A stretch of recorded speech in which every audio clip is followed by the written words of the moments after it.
Welcome to Money Matures, the channel where we talk about all things money, the good, the bad, and the ugly. Excited for today. I got my boy Brad on. Brad, how are you, sir? I'm doing good. Thanks for having me on. Good to see you. I finally got the invite. Good to see you. Oh, I love it. I love it. He did get the invite. I'm excited to have you, bro. I know, knowing you as long as I have, we both kind of know each other's journey. So I think it'll be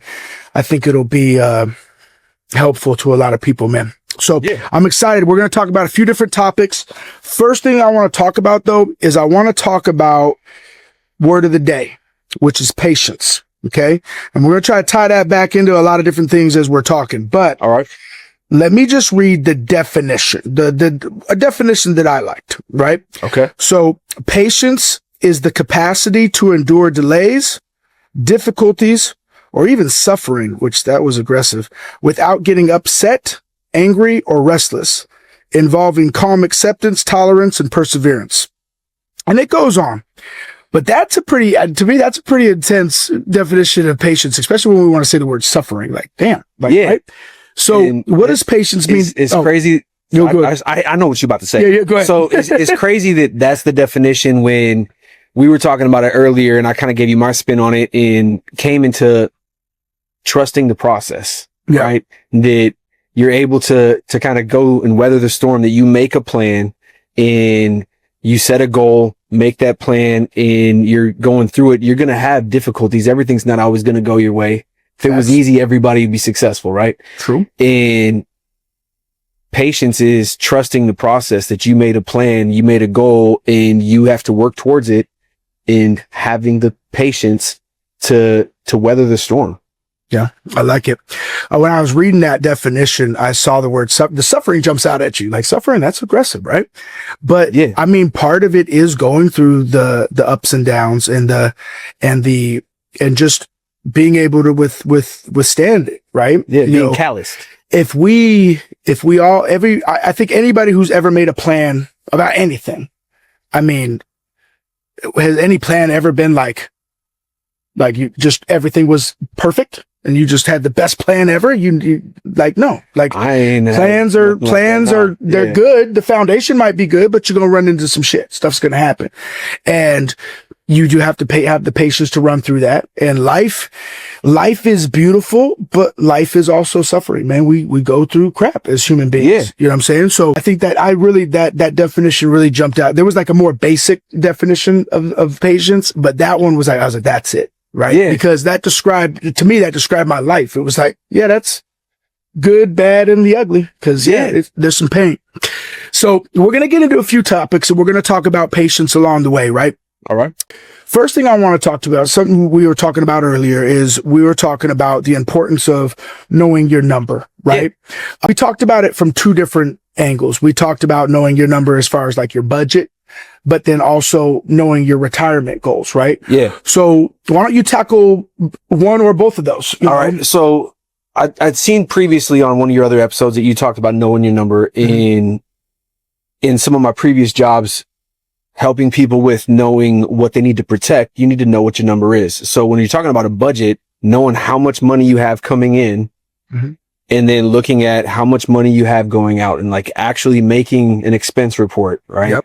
And saying, okay, I pay X amount for my rent or my mortgage, X amount for my car. How much money do you spend on groceries? Where is your money actually going? Yep. And that's where you're going to be able to find money to invest. That's where you're going to be able to find money to put in savings, right? How are you making so much money and not saving anything? You got to make an expense report, right? You have to have some type of accountability. And that's where you're going to see that, wow, I spent this much money on Starbucks or fast food or DraftKings or whatever it is that you're putting all this extra money into. Yep. And you could take that money and put $100 a month, $500 a month. How much extra money do you have that you could be, putting towards something that you want long term? And when it ties to like your retirement goals, so depending on where you're at in your stage of life, how old do you want to be when you quit working, right? And how much money do you want to have when you retire? Do you want to have $1 million? Do you want to have $2 million? You have to look at what lifestyle are you comfortable with? how much money are you making per month now? And how much money are you going to need per month when you're in retirement? Right. And so if you need $4,000 a month when you're in retirement, how many years do you plan on being retired? From people that are our parents' age, there's a lot of older people that had this mindset that they're going to be taken care of by Social Security, right? Mm-hmm. And so they didn't do a 401k. They didn't do an IRA on their own or invest in stocks. And then you see the people that did. And like, I used to work at State Farm, and I saw people that would come in and they would pay for their insurance with a check for the whole year. They would pay for their 6 months in car insurance, and they wouldn't bat an eye at it because they were financially secure. Yeah. And then there were the people that came in and they paid it month to month. And if their homeowner's insurance went up by $5 a year, it was a big deal. Yeah. And it was a matter of how did they plan for retirement? Yeah. And people that are in that retirement stage of their life, are they dependent on the government, or are they dependent on the money that they made work for them and how they plan for it? And it opened my eyes at a young age that I don't want to be dependent on Social Security and check to check in that same emotional bind. If the government shuts down, I got to stress about when they're going to get back to get it together so I get my check. And I'm good. God forbid, right now. Like when you're in that type of financial situation, what happens if you need new tires on your car? What happens if something goes wrong and you need $2,000, right? Mm-hmm. I've seen all kinds of stuff happen to where you got to have your retirement goal, know how much money you want to have in retirement, and then work the numbers backwards. If your number is 2 million and you got 20 years till you're at retirement, how much money do you need to make to get to retire at 2 million? And okay, so if I put away $500 a month, that's going to be $6,000 a year. If I get 10% on that, do the math on it and see how much money you're going to have. And okay, is $500 a month enough? Do I need to be at 1,000? What do I need to do so that you have a realistic expectation of what your retirement looks like? Are you going to be able to travel, or are you going to be, are you just going to live? Are you just going to be able to pay your bills? Yeah. And and where do you want to be? Yeah. I'm with you. I think like, I don't want to say that everybody should have the idea that we're all going to retire and be able to travel the world and buy a yacht, but realistically, where do you want to be? And make a plan for it so that you're not 65 and okay, I want to retire, but I can't. Yeah. I don't know if a yacht's ever in my future. I mean, I save a lot and I invest a lot, but I don't think yachts that's not on my checklist. This might pan out and you get a $45 million deal. You never know. Hey, well, come on, like and subscribe right away. Hit that subscribe button. I think for me, my Venmo account is, you know what I'm saying? I think a common problem, as simple as everything you just said is, I don't think anybody really does it to the magnitude that they should. I think that when it comes to knowing your number from a budget standpoint, and I know this because from personal experience, I didn't even start thinking about how much I needed to retire on until I was in my mid-30s. Like, you know what I mean? Like, I started thinking about that late. I don't know when you started putting a number in your head. To be real, until after I had kids and started seeing older people, and I was in my 30s, started seeing older people in that emotional bind on spending money. Yeah. I didn't think about it. Yeah. I was more concerned on how am I going to get enough money to buy a different car, right? How am I going to upgrade? Because everything was always about upgrading. And when we were growing up, all my goals were based off the people in the rap videos that I wanted. Yeah. I wanted to get the car that was in the rap video. I wanted the watch that guy was wearing, and I wanted to get the chain, right? Yeah. And it was all about working for status. Yep. And the look of status. I didn't care about how much money was in my savings account. Yep. I cared about how much money I could wear so I could be that guy. Real talk. And as I got older, nobody cares. Like after you get married, you have a kid, and you don't have to impress everybody else. Well, shit, now how much money's in my savings account? And when life starts to throw curveballs at you and you have unforeseen expenses, you're like, damn, I wasted that money on a watch, or I wasted that money on a necklace, or.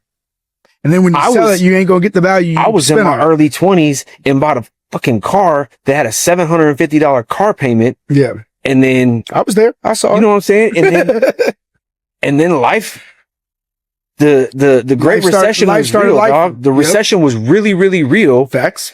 And my finances weren't what they were. And then now I had to, oh shit, I don't have the extra $750 to trick off on a Cadillac. Yeah. And I gotta make real life choices in downgrade. And see, and that's what we put ourselves in a position to do. We have to downgrade, where if we would just downgrade our life a little earlier, we could upgrade our life. There would be a time when that Cadillac ain't going to be a problem. If you were paying with that Cadillac with dividends, it wouldn't be as painful. If I had the money, if I had the money in the bank. Yeah, it's a whole lot different when you're paying a Cadillac payment with residual income, like income that's being dividends, gains, because your foundation's still there. The problem is we don't build the foundation. If I would have read the Rich Dad Poor Dad when I was in my early 20s instead of Source magazine, you know what I'm saying? I'm with you. If I would have, with you. Yeah, I was worried about Master how many. P wasn't my fucking mentor. I was worried. I was worried about how many mics Scarface got in the Source. I get it. Yeah. But as a businessman, Master P was doing some really big thing. He just didn't rap about that stuff that he was doing. So it's all good. But so going back to knowing your number, this is the problem that I think everybody struggles with: is nobody really knows their budget. I think people will do like what I would call the meat and potatoes of their budget, like your mortgage, your rent, whatever, your car insurance, your car payment, your gas, your power bill, right? But I don't think anybody ever factors in the streaming services, how many times you go out to eat. You factor in your grocery monthly bill, right? Sometimes. But I don't think everybody factors in like all the time. On your credit report. See what I'm saying? So this is where I think that people, even when they think they know their number, if you're really honest with yourself, you don't really know the number. Like you gotta dig in and find the streaming services, the additional things that you're doing. And you gotta find the money to invest in by cutting some of those things out. The other piece how much money do you spend on Amazon? Oh God. Me and Alicia go over that all the time. Amazon, Lord Jesus, that can come to your house. You could spend money so fast and then half the stuff you don't even need. And then I'm too damn lazy to return some of the stuff that I was like, why did I get this? And then I don't even return it. I'm the worst. I got to stay off Amazon. I'm also invested in Amazon too, though. So it balances out. But if every time you bought something from Amazon, you invested at Amazon, it'd be different, right? That's a true story. Because that, to me, like, that's the thing that when we were talking about knowing your number in planning for your retirement, like going through your budget, finding that extra money to where you're putting money away. Because if I would have taken that $750 car payment and started putting that into some type of investment when I was in my early 20s and let that just ride, bro, we'd be having a different conversation right now. I'd be in a different house right now. Facts. Well, and then that's the other thing is I don't think that anybody gives any thought to the retirement number, like the actual number, like planning isn't that hard. You just have to be honest with yourself and say, hey, this is how much money I have now. And I like how I live. I make, let's say you make, I don't care if you make $50,000 a year or you make $400,000 a year. If you like how you're living with that money, okay, well, maybe that's your number. Fine. Maybe make it a little bit more. Whatever it is, that's up to you. That's a personal journey. That's up to you. Yeah. I know my number. So at the end of the day, I think the easiest thing to do is to sit down and look at your spending, sit down and think, how much do we want to make in retirement so we can live comfortably? I do want to travel. I do want to look. I like to spend money. I don't want to retire and then never be able to splurge on something. Like I still want, I'm a human being. I'm still going to want something cool. I'm not like, I'm not going to, I'm getting to the point where I want the old classic cars now. I want an 87 Monte Carlo. I don't even want the new stuff no more. I just want a couple classics in the garage. Yeah. There you go. I get it.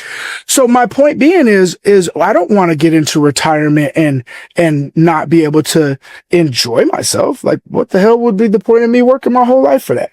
The problem is that some people wait so long to start focusing on retirement that that's their only option. They'll be lucky if they get to that point where they're Correct. just being able to maintain. Correct. So my encouragement, and the reason I started this channel was to encourage people to do better at a younger age. Do better than we did at a younger age. Do better than, here's the long and short of it. Start right now. I don't give a damn how old you are. You need to start now. Yeah. It's that simple. If you're 20, you got a better chance. If you're 40, You better be doing something. you need to start making some moves ASAP. Yeah. And if you're 50, bro, get a second job, bro. You need to stack up, And because Social Security is not going to be that great. it's interesting you say that, because I was asking you earlier, who's your target market? And we got to, if we were talking to our kids, right? What advice do you want to give to your kids? And I wish somebody would have sat me down and had these kind of conversations with me to start thinking about the future, so that I didn't spend so much money on status and pleasure, and I would have made more sacrifices when I was younger so that I could enjoy it later on in life. And granted, like, life's short. You never know when you're going to go to where enjoy life, but make a plan so that you can be ready and have that rainy day fun, right? Yeah. I think that's the excuse that we make to ourselves is, I deserve it. I work hard. I deserve this. Yeah, but you also deserve to not have to work hard at some point. You know what I mean? Like, yeah, that's what brings me peace. Like, where I am now versus where I was 5, 10 years ago is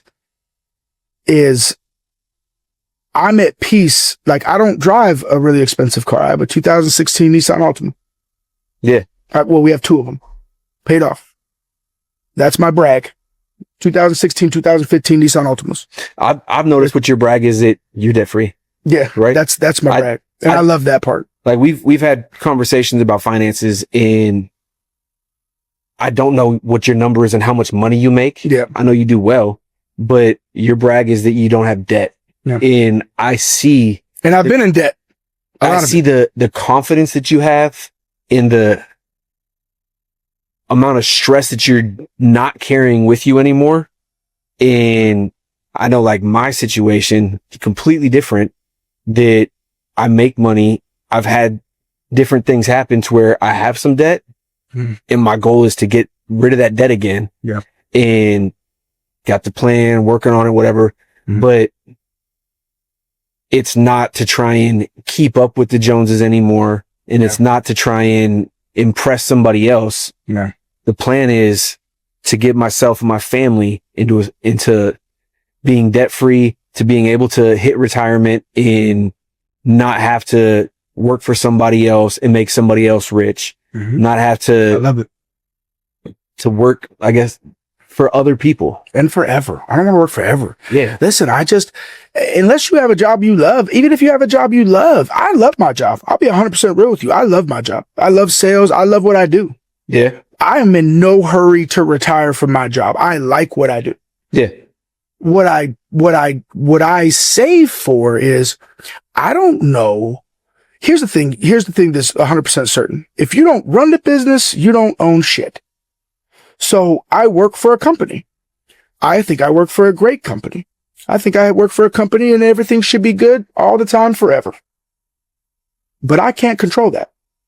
So I have no control over, what's to say, and I've been through this. I've been working for a company that sold out, and I was sold like I was an office building. So I've been a part of a company that was sold. I didn't know that was coming. So things can change really rapidly.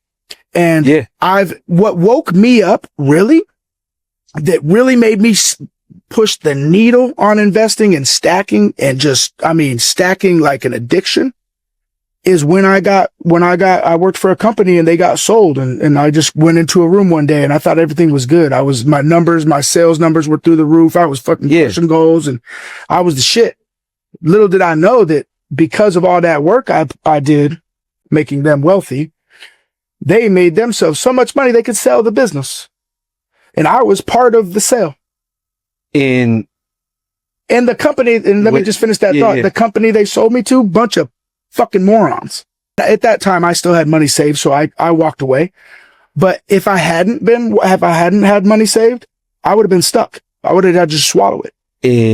But that also kickstarted me to a whole nother gear. I was already saving then and investing then. Yeah. But it like triggered a whole nother level of urgency. What happens when most companies do well, you rise to the top, you're one of the high earners, and then numbers or the economy, whatever happens, when the company as a whole starts to slow down, who's the first people they let go? Yeah. The people that make the most money, right? That's how they're going to end up adjusting their bottom line, is get rid of the guy. Yeah. They can't get rid of the people answering the phone. Like that's got to happen. No, you're 100% right. Upper management or the high sales. Those are the middle. And that's happened to a lot of people I know. And so I guess that's the part that's also the main driver for me is like the unknown. I am no longer arrogant enough to believe that I control everything. And I used to be that arrogant. Yeah. I used to think that I'm in sales. I can make money. I'm good. You can't touch me, yada, yada, yada. I've been humbled a couple of times and I now know that I don't control over everything. The only thing I can control is how much money I save, how much money I invest. And if I stay at my job for a long period of time because I love it, great. But if 2 years from now they say, hey, we're cutting your position or we're selling the company or whatever, I'm not going to be panicking. That ties in with what we were talking about previously about like the emotion. Yeah. So you say you're old enough and wise enough now to know that you're not in control. What I was talking to you about earlier, being that we're in sales and we're both confident about our ability and know that we can do it. Yeah. I've made decisions that I'll take a risk because I know that I'm betting on me. And if I lose in this bet, I'll make it back. Yeah. I know I'm good enough to get it again. Yeah. And I've taken unnecessary risks and lost quite a few times because I've bet on myself and either thought I was smarter than I am or been just too cocky. Bit off a little too much that you could chew, which happens. Yeah. And that same strength of yours helps you in a lot of cases in your life, right? It's who I am and how I'm successful in sales, right? It's how I'm successful in my career. But I take that same confidence into investing sometimes instead of being disciplined and patient, I take that emotion of being cocky and act like I know more than I do sometimes. Yeah. And I maybe get greedy on a bet and then I end up not getting out before I should. Yeah. That's happened to me on many occasions, especially investing sometimes. Cause I'm a holder, me, I buy and hold. I'm not a very, and the reason I do that is cause I suck at timing the market. I'm ass at timing the market. I always, this is the bottom, wrong. This is the top, wrong. Every time. So I've two things. I agree with you. I'm not the best at timing the market. I've seen Warren Buffett is. Yeah. And if there was, because he can manipulate the market. But if there was a way for you to try and time the market and like, if you're like, when should I sell? When that motherfucker sells. That's a fact. When should I buy? When he buys. That's a fact. That's a fact. But other than that, right? Like that's 100% fact.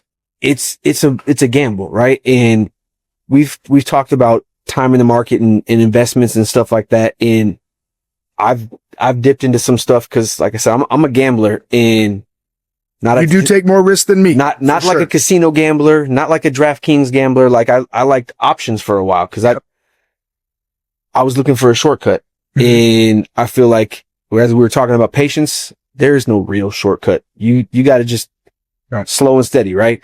And I met a friend of mine that he plays with 6 figures in options and showed me what he was making.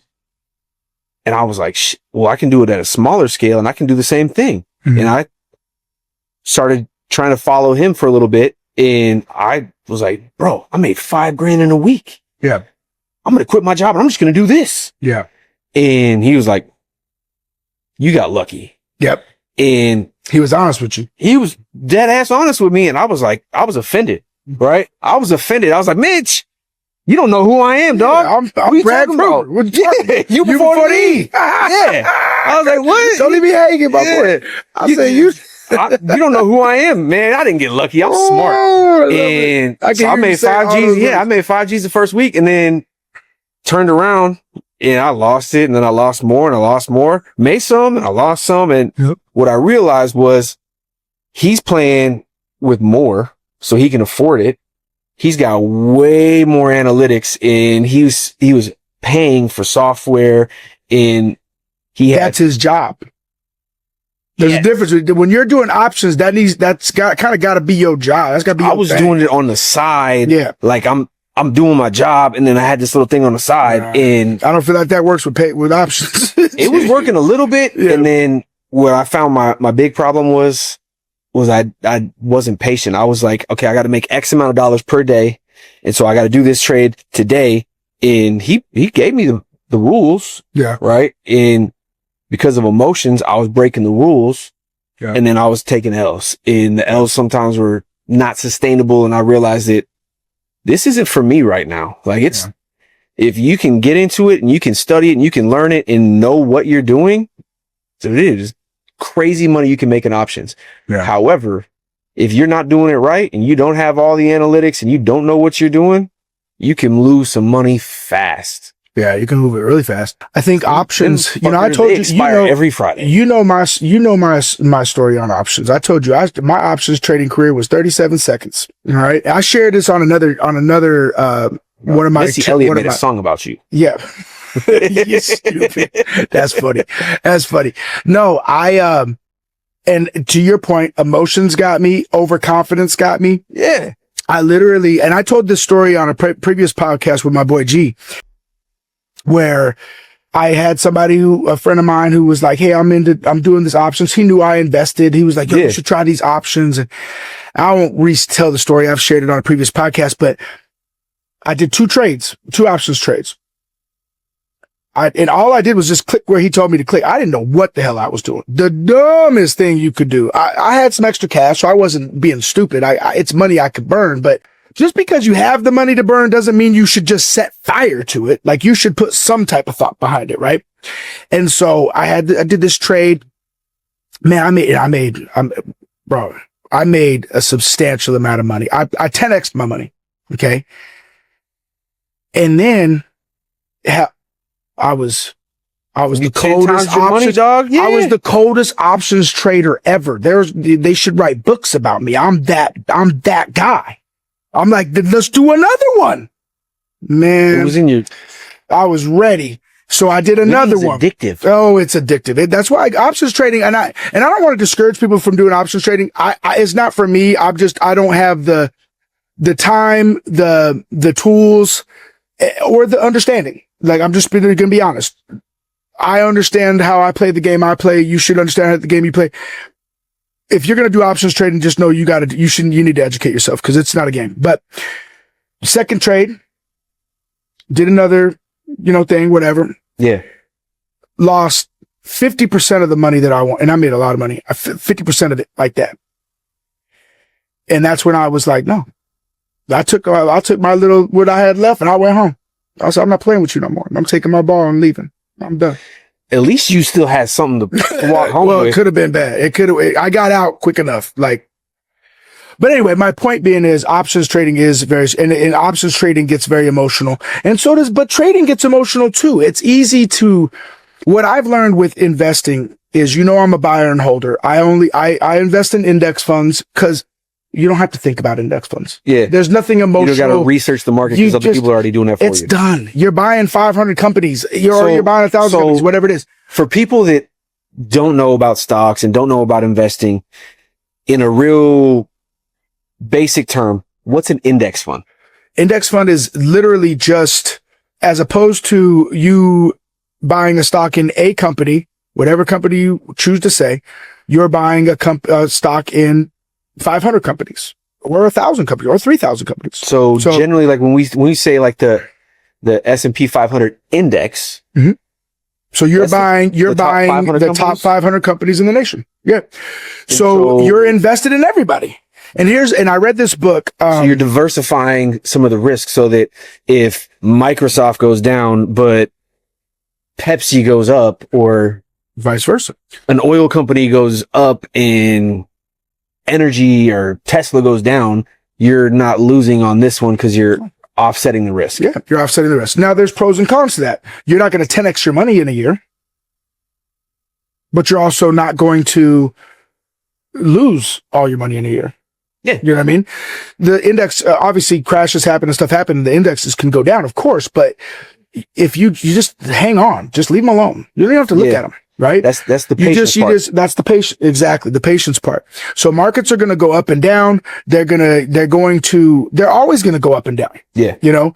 And so an index fund is, in my opinion, everybody should put a large amount of money in index funds. A big part of your portfolio, in my opinion, should be index funds because it's the one thing you don't have to think about. Whether you want to do a whole market one or whether you want to do a S&P 500 index, doesn't matter. If you own the whole market, I don't know why I'm drawing a blank on his first name, but Bogle, Some guy. he was the originator of the original index fund, right? And so he talks about why look for the needle in the haystack when you can just buy the whole haystack. Everybody wants the next Nvidia, the next Tesla, the next, everybody wants the next thing because they missed the boat on the other thing. But what are the odds you're going to pick that next thing? It's very unlikely. So instead of looking for the needle in the haystack, buy the whole haystack. We call it a day. Now, it's going to be safe. You don't have to think about it. Just get one with a low expense ratio and one that's passively managed and just literally mirrors the index and you're good. So they're weighted. If you have one that mirrors the S&P 500, it's going to mirror the weight of each company that the S&P 500, the same way the S&P 500 company does it, or the index does it. So for me, it's the safest way to help yourself invest. Now, I do also like to invest in some companies. I have a handful of companies that I like, that I've researched, and I just buy more of them when dips happen. And I just like to do that. Some people don't want to do that. But if you're going to do that, you gotta invest. You gotta be able to, you gotta read about it. Don't just pick a company and call it a day. You gotta read about it. So now that we talk about emotion a little bit in patience. So you said you buy in the dip. So I've heard you talk about being consistent on buying, right? If you're going to buy every Friday or buy once a month, whatever you're doing. And we've had personal conversations in the past of like having this stack of cash that's in like a brokerage account. And then when you see a dip is when you should buy. Mm-hmm. And the emotional person sees Nvidia just took a 28% spike overnight. I should buy some because it's going up. Which is exactly opposite of what you should do. But yeah. Because generally after it takes a 28% spike, it's going to drop at least 10% in the next 3 days, right? Mm-hmm. It's going to correct. That's called fear of missing out. Yeah. FOMO is a real thing. Emotion. And that's lack of patience. But go ahead. And dog, I struggle with patience. Right, me and you both. And so just passing some knowledge on, because like if we're talking to my kids, right?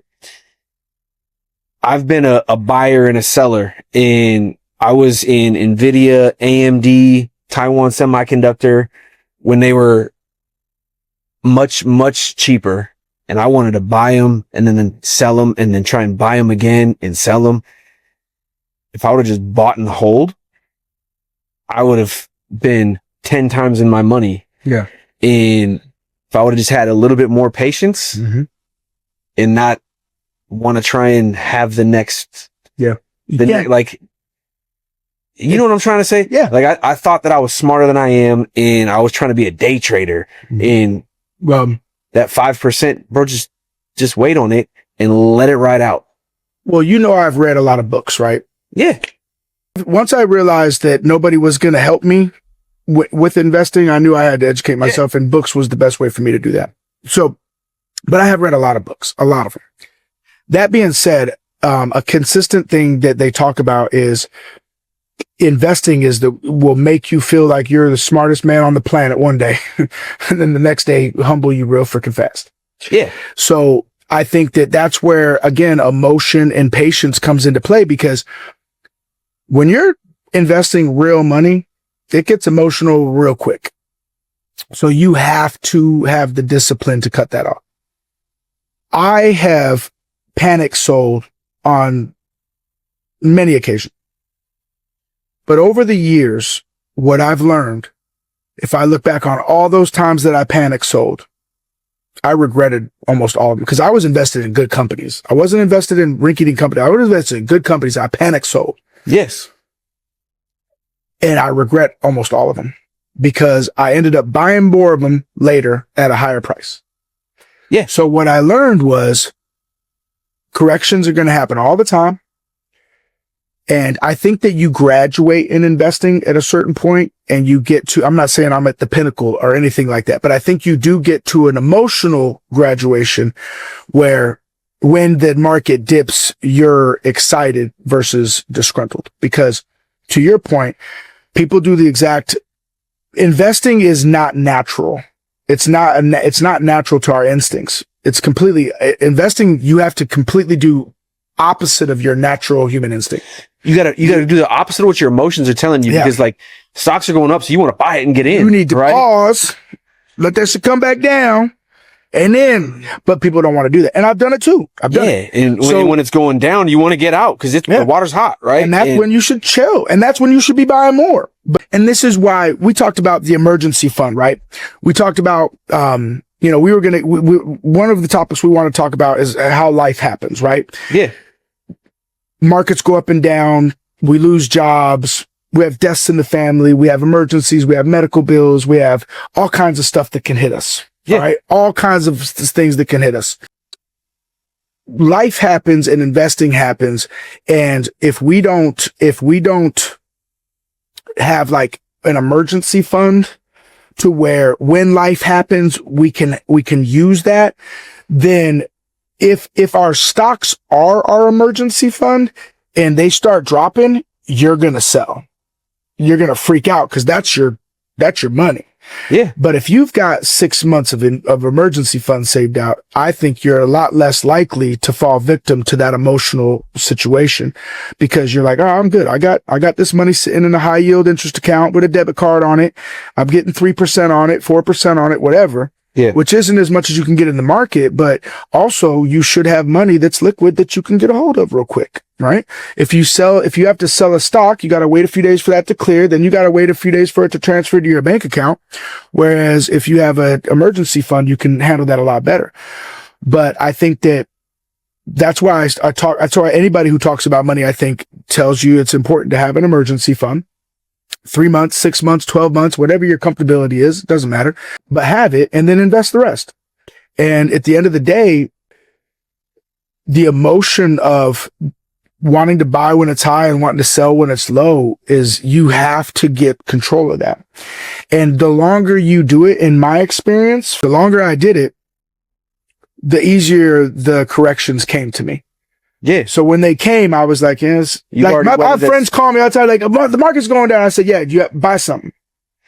You've already weathered the storm and so many times. Yeah. Yeah. So when we're talking about patience and suffering and all that, you've already been callous to it that you've already been through this and came out on top. So you're like, this happens. It's going to be all right. Right. It's going to be all right. I always do sports analogies. Like some people, if it's a football game, they get down by 6.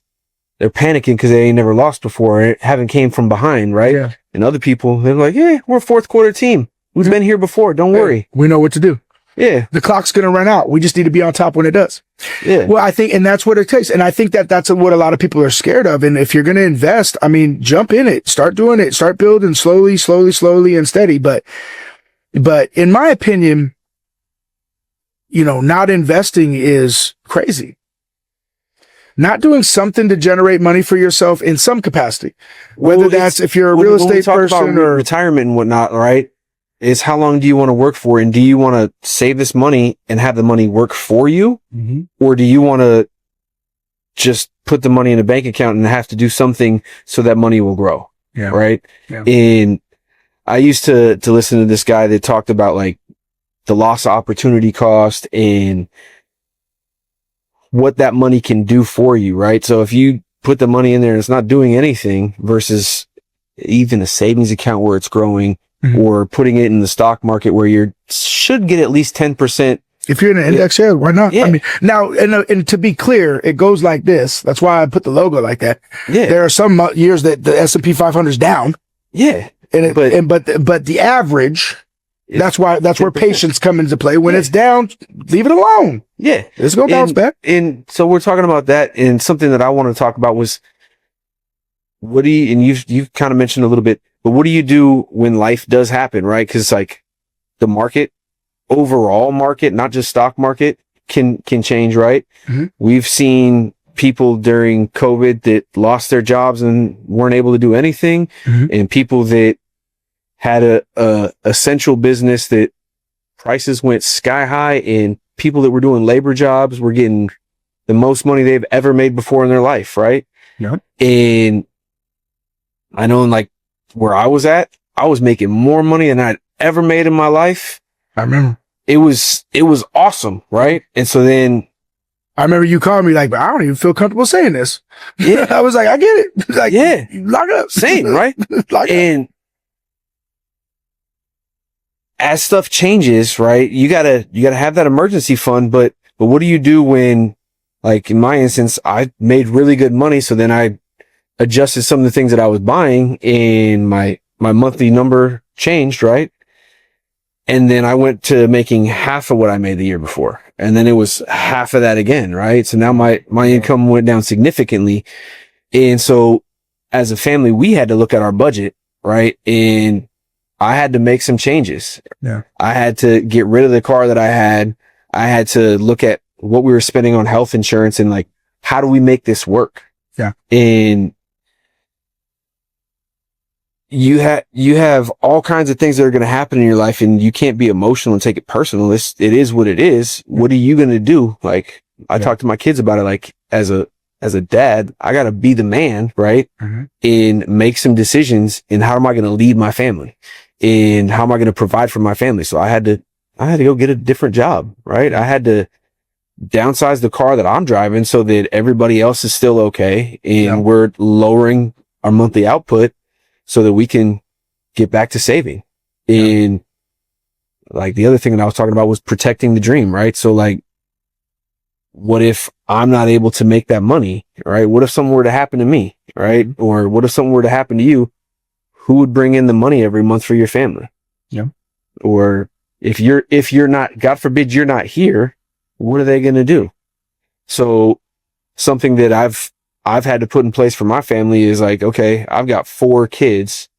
They're all still in school. If something happens to me, I got to make sure that my wife's still able to have the retirement goal that we put together as a family. Right. And you still want her to be okay. Yeah.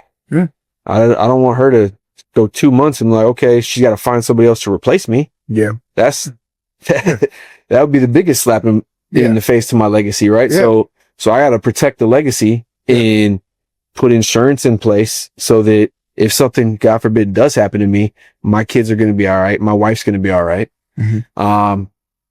And it's just conversations that you're not always comfortable having, and nobody wants to think about that stuff. Nobody wants to talk about the loss. Yeah. But you got to have it. You got to talk about it. Yeah. But at the same time, I was telling you, I've seen over 3 people that are in family members or close circles of football friends and things like that in our family circle that I've seen GoFundMe accounts for people passing away. And it crushes me in the sense that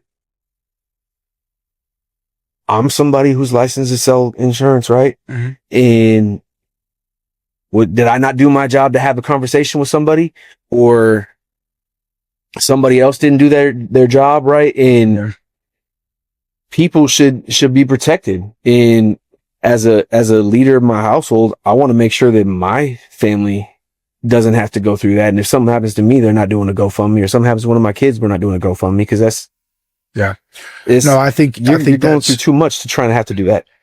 And what breaks my heart, and I see that so many times, and what breaks my heart about that is like,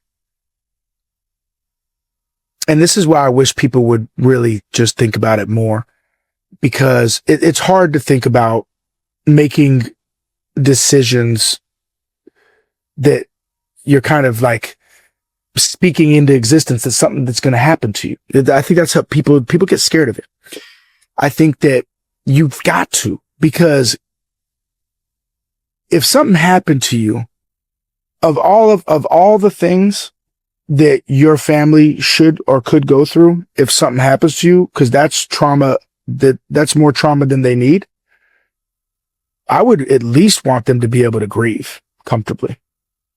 I at least want them to be able to cry and reminisce and just grieve properly. When you have to go open a GoFundMe account, you can't even grieve properly. You have to figure out how you're going to pay your bills. Right. And that's tough. So it's crazy we get into this. So you remember when Rylan got sick? Mm-hmm. So I was working at State Farm back then for this lady, and he was at home. I didn't know if he was going to survive, right? Yeah. He's going through chemo, and I wasn't in a financial position to take time off of work and be there with him. Mm-hmm. And so I'm sitting there at work and I'm not hitting my numbers like I normally would. I'm not the worst salesperson in the office, but I wasn't leading the team like I normally was. And she could tell that I was emotionally off, right? Yeah. As would be expected. As would be expected. And so I'm sitting there in a daze, just counting the hours to go home. And she comes in and she has the nerve to tell me, I thought you would be better than this. I thought that this would have made you turn it on. And bro, the slap in the face that was, that she wasn't able to relate to me or have some kind of understanding on why I wasn't the way that I was 2 months ago is crazy. But you're just a number, right? And unless you're making the numbers, you're just a number.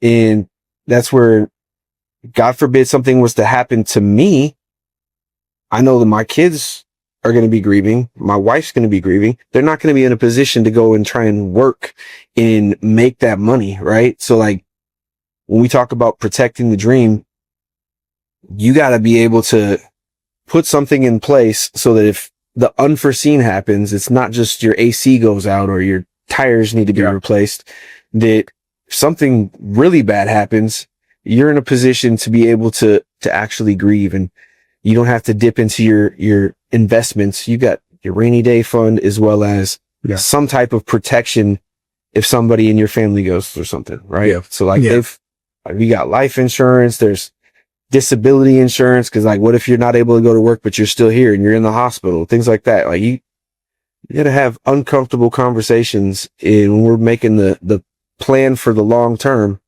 look at all the different things that are out there. Like something else that we have, so like you got your regular health insurance, we have an accidental injury policy. Mm-hmm. I don't know how the companies are able to make money off that policy.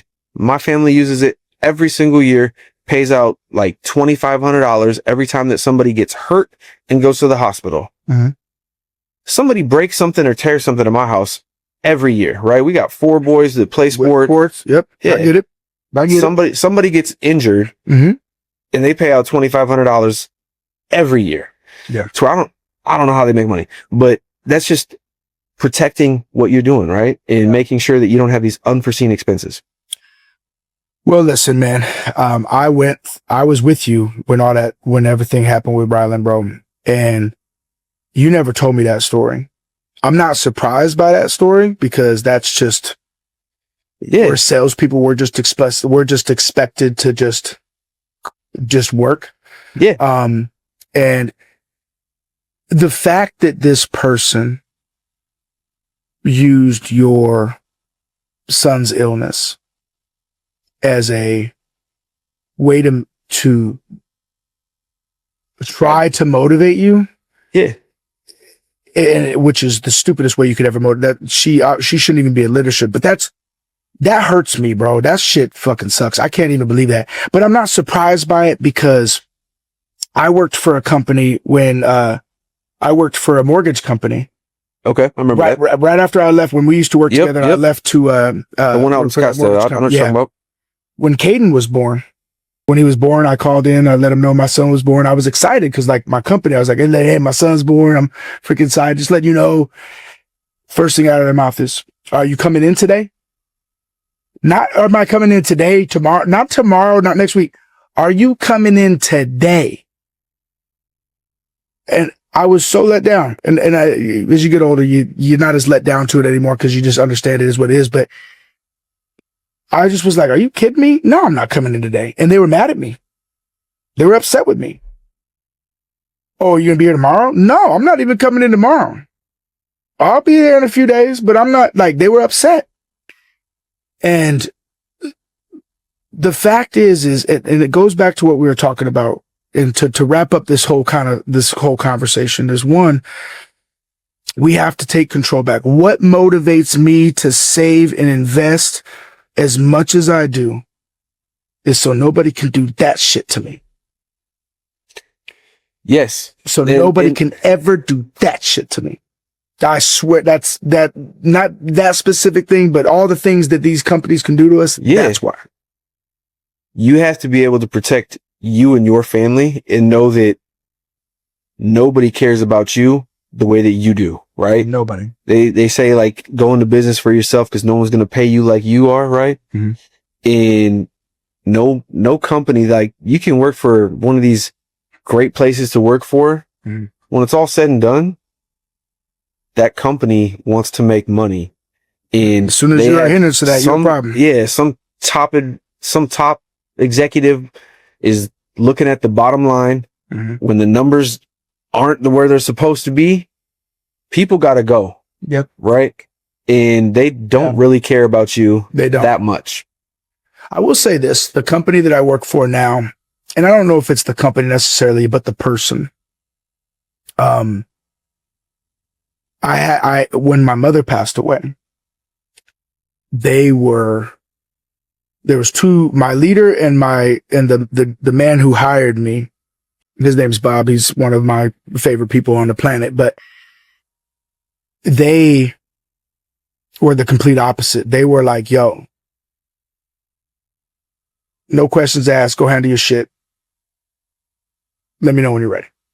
Let me know. In fact, when I came back, cause I couldn't stay home anymore because I couldn't sit and sulk because I couldn't sit and just think about it all day. Yeah. So, and I feel bad for saying this. I had to go back to work because I just needed to keep my mind somewhere else. Yeah. You know what I mean? And like, but we're talking about two different situations, right? Yeah. But what I'm saying is I needed my time off. I needed to be away. This is the only reason I bring up this story is because it's the first time I've ever experienced a company that actually gave a shit and was like, yo. And when I wanted to come back, they were like, no, bro, come on. You only been out, XYZ. Like, you sure? Like, I was like, no, I need to get my mind somewhere else. You know what I mean? Yeah. Whereas, and so the company you work for sounds like the personal relationship you have with that leader is pretty good. Yeah. As well as they're not too big to not have those relationships and actually care about the people. So it sounds like they actually care about the people. They do. And honestly, like where I'm at right now, it's a very, very large company, but the people are pretty laxed in.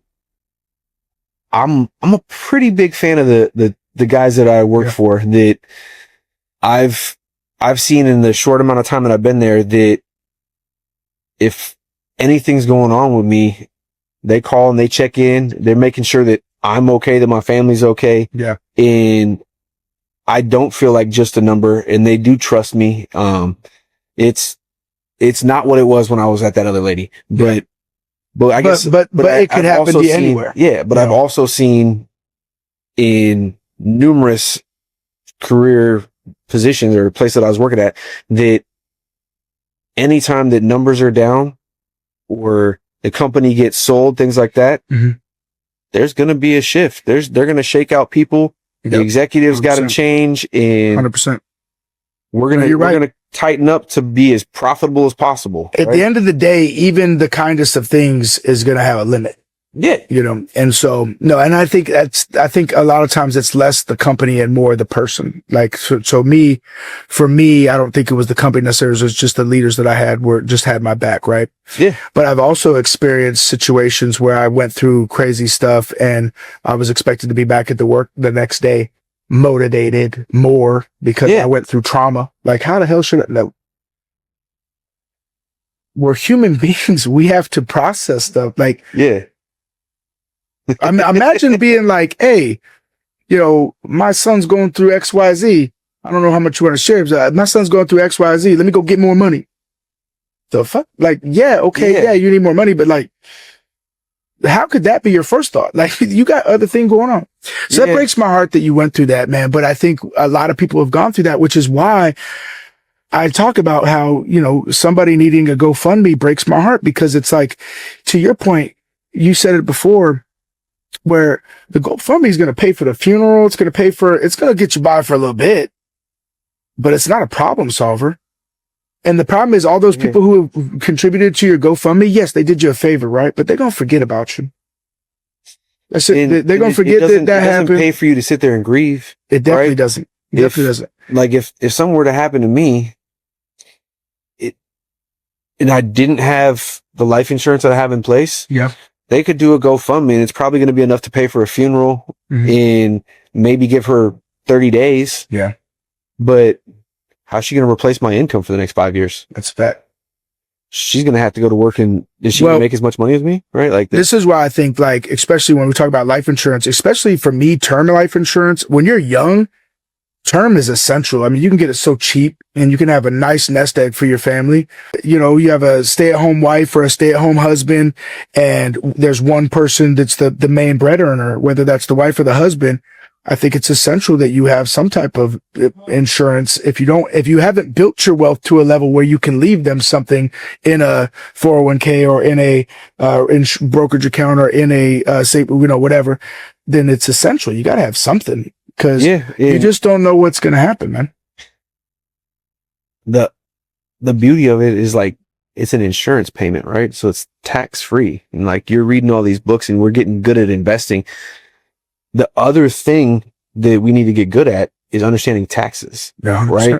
Because I know, like, when 100%. I was telling you that I was uncomfortable in how much money I was making, I got hosed that same year.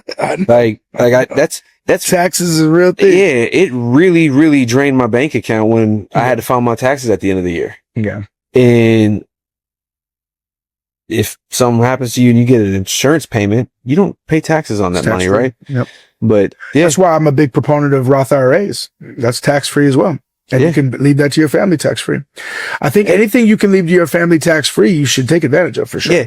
But before we wrap up, something we were talking about in this rainy day fund and like setting up the strategies, and we're talking to anybody, right? So we talk about setting up a brokerage account and a high yield savings account, right?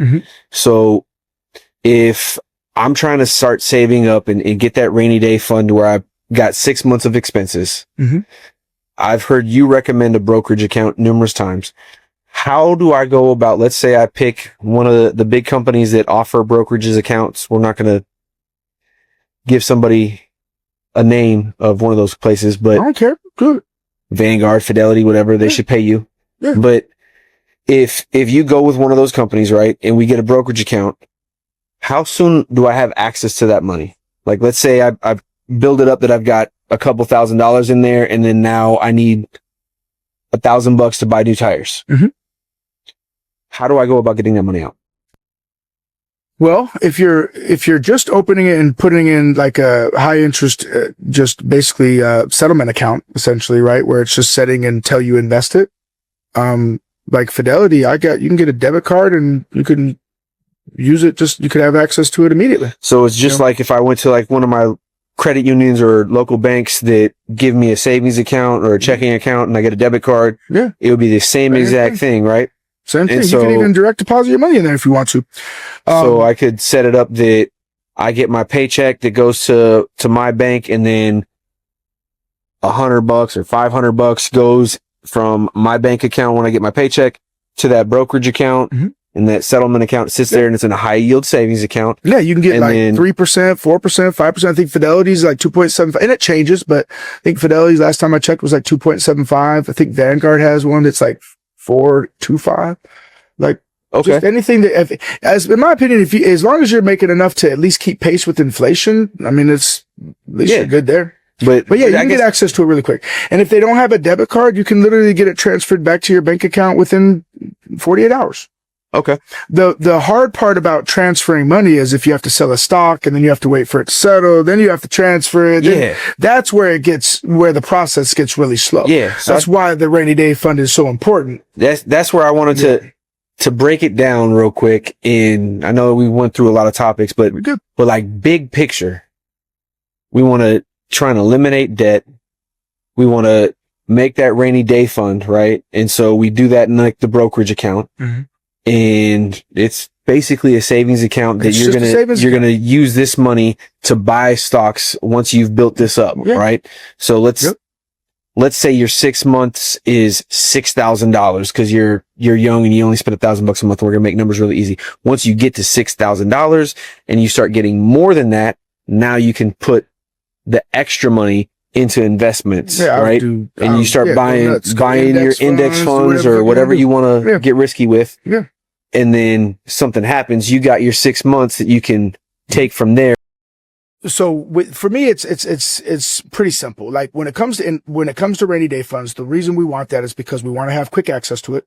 Yeah. You don't want to have to sell a stock, create a taxable event and deal with all that. You don't want to have to wait for it. It's an emergency for a reason. You need it. Yeah. You need it now. So you get you put it in your brokerage account rather than putting it in a savings account at your standard bank that gets you 0.001 interest. Put it somewhere you get 2 to 4 to 5% interest. I don't care what that is. Brokerage account, a bank account, credit union, whatever. I don't care as long as you're making money. And then once you have that money, the reason I like the brokerage account is because now once I get to my 6 months or my 12 months or whatever it is you're comfortable with or that I'm comfortable with, because we're all different. Now I can say, okay, I'm at let's say your rainy day fund is 6 months of your expenses. That's where you want to be at. Cool. Invest everything else, in my opinion, right? Invest it all. Or if you want to keep some liquid cash, especially if you're just doing index funds, just go nuts. And then if an emergency happens, we hit the emergency fund. We have quick access to it because it's not in a stock. It's ready for us to take. Yeah. And then we refill that. We deal with our emergency. We refill that. But and you then didn't have to sell a stock to get it. This is my point. And then you get back on your grind. And then another life happens. And so, there's different gauges of emergencies. There's I need new tires emergencies. And then I have a medical expense emergency. There's different levels of emergencies, right? Yeah. But regardless, you need your money quickly. So get it done, take care of it, and then replenish your fund and then get back to investing. And everybody's emergency fund is going to be different. Some are going to be okay with 3 months. Some are going to be okay with 6 months. Some people are like, I need a year. Doesn't matter. Investing is personal. Whatever you're comfortable with. That's not for me to say. That's not for you to say, unless it's yours. Like, whatever you want to do. Yeah. But once you have that and once you build that behavior of constantly putting money in that account, it will become addictive, bro. I'm telling you, it'll become addictive. Building that up, you're putting yourself in a position that, okay, you're getting 4% on your money or 3%, whatever it is right now. Yeah. If something happens, you take from that account, you're not going and using a credit card that you're paying 28% on, right? Big facts. And then now you're getting in this slippery slope that you're never going to get out of or big facts. Going to take you a long time to get out of, right? I hate that. Yeah. Yes. And like that, honestly, that's why I want to have this conversation because I don't want my kids to get into that drama of credit card debt, right? It's hard to get out of, right? Once you're in it, it's like getting on probation, dog. It's a horrible thing to get out of. But go ahead. And so I want my kids to understand how to get that brokerage account, get disciplined about putting money in there and building that rainy day fund, right? Getting their 6 months in there, making sure that my kids understand it and to try and make sure that they don't go into credit card debt. Cause we talked about, God forbid you go into credit cards and you have to spend something that's like 28%, right? Yeah. So real simple, high level. What we're planning is to know your number, make that plan and come up with your 6 months, create or open up a brokerage account, right? So that you get that 4% on your money. You save up to you're at your 6 months. And once you hit that 6 month dollar amount, now you take that extras that you're already saving X amount of dollars per month. Now we start investing that extra money, right? And it'd be really smart to build up your 6 months and your savings so we can buy in the dips, right? Yeah. But you create a disciplined habit of investing with that extra money, Mhm. not tricking off and buying stupid stuff that you're not going to get anything back for it. Yeah. Right.